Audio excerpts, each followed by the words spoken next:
Assalamualaikum. Liputan terputus, panggilan gagal. Itu antara risiko yang masih dihadapi pengguna di lebuh raya utama negara, terutamanya dalam situasi kecemasan.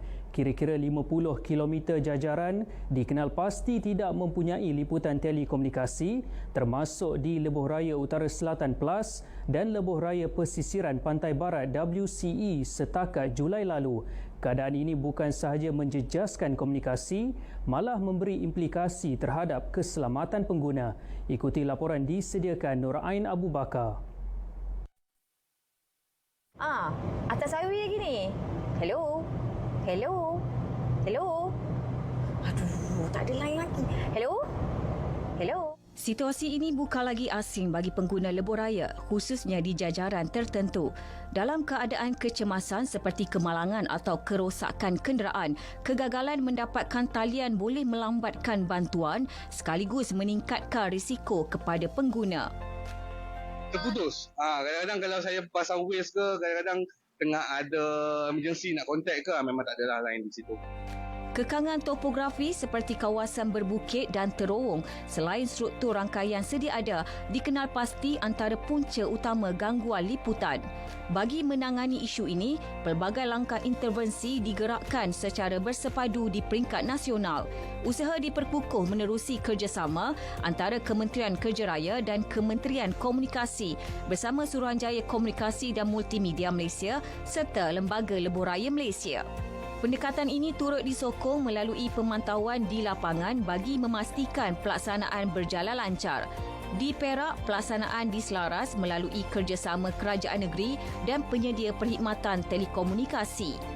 Jadi kita tubuhkan satu jawatankuasa, kita namakan JPIL. Jadi urusan ini daripada MCMC. Jadi segala permasalahan yang kita dapati dalam negeri Perak ini, khususnya kalau melibatkan lebuh raya, kawasan kampung sebenarnya akan dibawa ke dalam mesyuarat ini, dan dalam mesyuarat ini ahli-ahlinya terdiri daripada semua penyedia pembiayaan.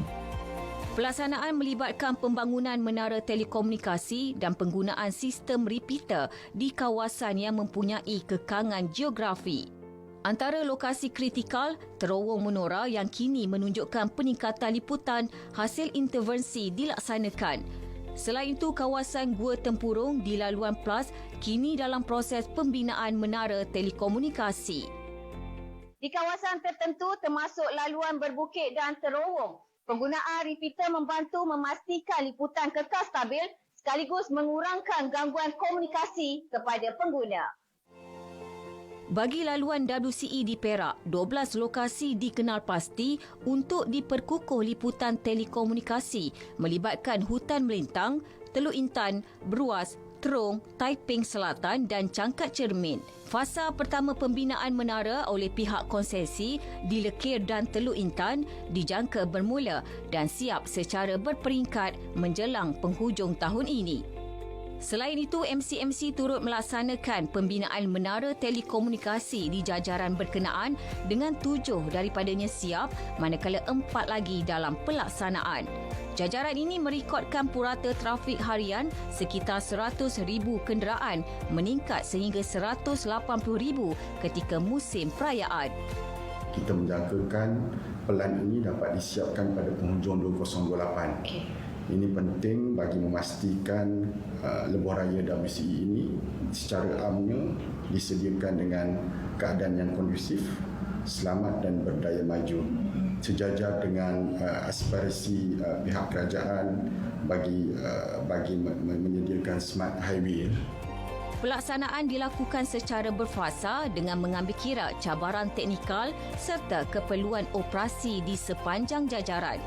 Dalam era digital, liputan telekomunikasi yang stabil di lebuh raya bukan lagi sekadar kemudahan, sebaliknya keperluan kritikal bagi keselamatan dan kecekapan sistem pengangkutan negara. Laporan Nur Ain Abu Bakar, RTM. Projek naik. Assalamualaikum.